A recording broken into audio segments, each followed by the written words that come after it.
Brentford won, Arsenal won, and I'm recording this the morning after. My laptop started bugging out midstream, my phone also, and I think it's just reacting to the nonsense Arsenal were doing yesterday and the way that I was feeling. So I woke up this morning, I don't feel any different. I'm frustrated, I'm annoyed, and I'm going to break it down, looking at the game in isolation, then looking at the title race. But there's no way Arsenal come out of that game feeling like they deserved 3 points. Brentford should have won that game. If there was any team that should have won that game, was Brentford, especially towards the end of the game. They were continuously peppering our goal, putting pressure on us, and Arsenal had to hang in there.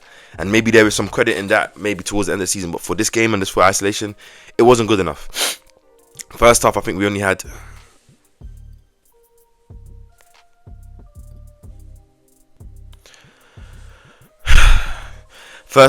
one shot, and that was from a Gabriel header. Was a bit of a cagey game, back and forth, Brentford putting up some pressure, Arsenal kind of trying to play, but nothing really coming out. No real bravery, no real quality in the passing, no real risk in the passing, no trying to get it between the lines, no intensity in our passing, a couple of mistakes, guys kicking the ball off the pitch and stuff and getting the crowd involved. Like I always say when you go to these away grounds, the first 15 minutes, get your foot on the ball, move it, try and get a chance early, put the pressure on their defence and their crowd and set the tone of the game. Arsenal were moving the ball around but didn't really create anything, and then obviously Gabriel kicks the ball up for a corner. There's a couple of moments here where guys are putting throw-ins, a couple of coyote throw-ins, coming in like bullets, and there's those warning signs, but we leave the first half one shot on target, maybe like 2 shots max. So yeah, we have possession but not really doing anything with it. And I'm there streaming Gunner Street and Waffle Don, and we're talking about obviously Mikel's gonna have to get into the players, and the players got to have to understand they have to win this game. They should win this game. There's enough time to win this game. Mikel makes a sub at half-time, takes off Eze for Odegaard, and Eze wasn't good in the first half. Yes, the game wasn't for him. It was a lot of long, Brentford were going quite direct to get the ball, play it into the channels, try to play it forward quickly to, the likes of Thiago, Django Tara, and then Arsenal were getting the ball, clearing it as well at times, not really getting the ball down, Raya going long to Gokeres's feet, who was doing very well in his hold-up play. First touch was excellent yesterday. But Eze didn't get into the game, and yes, a lot of us will criticise Mikel for making that sub, but I think Odegaard was necessary for that type of game. And I guess in the first 15 minutes of that second half, especially up until leading to when we got the goal, he was very, very influential, getting the ball, making things happen, showing up all over the place, left, right, centre, trying to play the passes through the lines and between, above, pressing well. You could see our press start to organise well, and I was like, okay, here's the intensity I want to see. We're zipping the ball 1-2 touch, resetting it, pinning Brentford back, and our goal came from that. Obviously, I think it was a throw-in, second phase, and KAPE puts a delightful ball into the box. And I can't lie, big credit to Madueke for the header. It was a mad header. But as soon as that went in, as soon as we went to go on, I think Mikel had already ready the subs of Saka and Calafiori to come on. As soon as that goal went in, similar to the United game, similar to some previous games where Arsenal have got that first goal, and then all of a sudden our quality is decreased, our intensity is decreased, our ability to control the games is decreased, the mistake meter has increased. Guys are just fluffing their lines, fluffing clearances, losing duels. Guys aren't really controlling the balls. Mendy, Rice struggling to get on the ball to really dictate anything. After that goal, Odegaard was non-existent, losing the ball, losing the duels, and it was just mad. People would argue, should have Mikel taken off Madueke after he got the goal? He brings on Saka. Can't lie, Saka didn't really do much at all when he came on. Looked like a guy that just came back from injury, and it just didn't make any sense, man. It just didn't make any sense.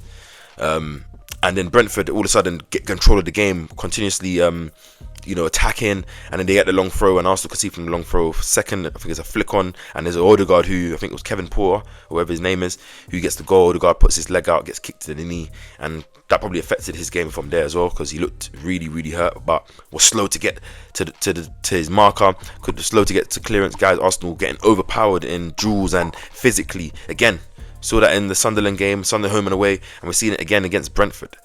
And all credit to Brentford. They're a good team. They're in great form right now. See, they didn't lose this game, and they're 7th place, I think I'm correct. So it wasn't going to be an easy game, but Arsenal played within themselves.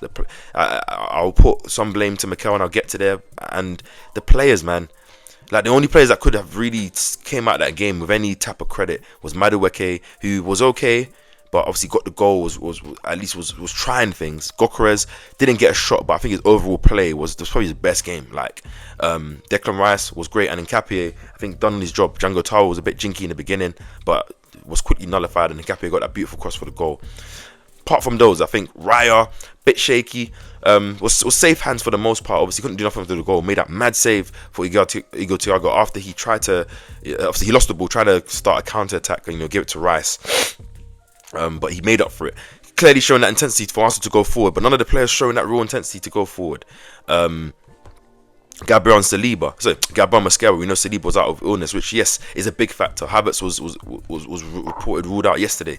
Big factor. These things affect things. But I've talked about squad depth. I've talked about quality. So I'm not going to be here talking about. Obviously, yes, we're missing our big key players, and Saliba and Havertz are two of our main starters. If we're honest, but no. I think Mascara done okay today. I think Gabriel, after that mistake for the corner, done okay today. But even in the second half, Igor Thiago bumps off Mascara. Mascara does well to recover to get the tackle though. Very good recovery. But lost his jaw there. Then again, Gabriel, I think a free ball gets played in behind. Gabriel kind of fluffs his lines, and Thiago gets opportunity to shoot, but he shoots it over.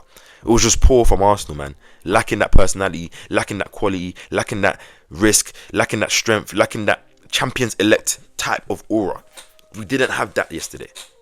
We didn't have it at all. And our attack is struggling, man. Like, I can't even really get onto the defense. Yes, I think Timber was poor in the sense of his attacking play. Defensively, maybe it wasn't even his best game, but it was okay. But going forward, obviously, it's just this quality of passing. I don't know what's going on with Timber, man. The last couple of games, it's been really, really shaky. That final moment where Gyökeres does well, holds up the ball, sends through Timber. Timber does send Martinelli a bit wide, and he has to take the touch, but Martinelli should score there. Similar to the Forest game where he had that chance, you have to score.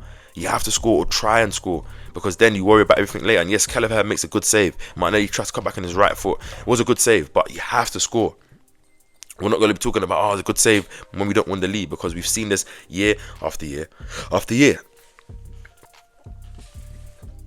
What's going on with the attack, man? I can't even blame the defence. I talked about in the previous video, we've got 3 clean sheets. Leeds, Sunderland, Chelsea, 3 clean sheets in a row. And we've only conceded 1 goal in the last couple of games. Against Man United, there was 2 wonder goals and a Zubimendi error. So I can't even blame the defence. But the attack, lacking any inventiveness, lacking any real risk. The midfield, lacking playing the ball through the lines. Anyone really wanted to take the game by the scruff of the neck.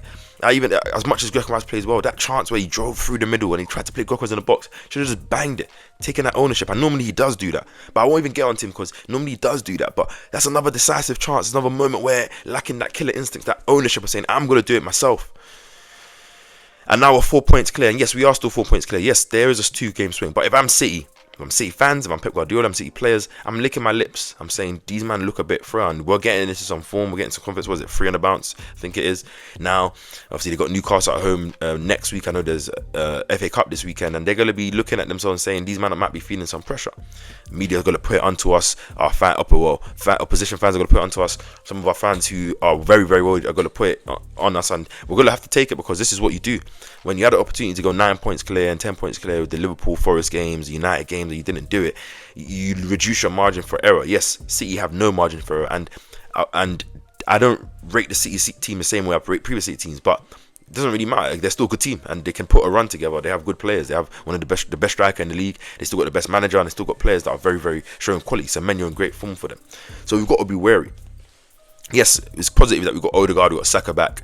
Well, we hope Odegaard's back. After that knee kick, who knows? Havertz only out for a couple of games. Saliba was an illness, so maybe he should be back for the Wolves game. And maybe it's lucky Arsenal do play Wolves before the Spurs game and before City play another game week, so we could extend it with a game in hand till 7 points. But we just put pressure on us, and we got the North London derby coming up next week. Yes, they got Newcastle at home, but what's the tougher fixture? Spurs with no new manager known, don't know who they're going to bring, and then Arsenal. I don't understand, man. I don't understand why the attack don't take risk. And maybe it falls on Mikel. I don't think Mikel tells these guys not to take risks, but I think it's been drilled into them to be safe, to be concise, to be controlled. And obviously, that's why we're one of the best teams, if not the best team in Europe. But in the moments where you need to be decisive, where players need to show a bit of individualism, where someone needs to go and take control of a game, you're going to lose control of games at times. You're going to lose. Brentford are a good team. They're playing in a very direct way. But you need a player to go get the ball down, shift it. Guys to show some brave, to show that they're brave and show some quality. Receive the ball, some pressure, win a foul, move it left and right, and then show some quality when you get into the final third. It's always the final third. There's lack of quality. I don't think anyone today, apart from Madueke's goal, was decisive in their cross, in their shots, and that's even including Gyökeres, Trossard, Martinelli, Madueke, Saka. Like, I'm still confident we're going to win this league. I say this all the time. I'm not saying this just to tell people. I'm very confident, but I'm just a bit annoyed because now, obviously, no title race is easy. No title race is going to be straightforward, and I wanted us to kind of get clear. But now we've put all the pressure on ourselves, and all the eyes is back on us.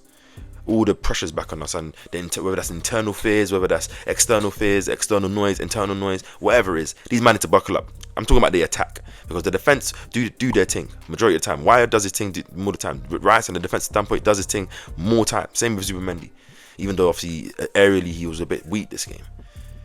The attack, man. The attack, and now to include the midfield when they're attacking, and I include the attackers. Where's the risk? We can't be saying this every single game, man, because we're going to lose games and lose points doing this. Man, have to stand up, man, because the pressure is really on now and the title race is really here. And that Carabao Cup final becomes very much more big to see who's going to win because pressure's on. I think Arsenal need to make sure they win that game because if you give City any advantage that they have, any real advantage over us, then you put yourself in a dangerous position, man. Don't know what to say, man. But you guys, subscribe to the channel, hit the like button. I'm frustrated. Won't be around for the next couple of games for watch-alongs because I will be going to Malta, but I will catch you guys for match reactions. Arsenal, man, you're making life difficult. Buckle up.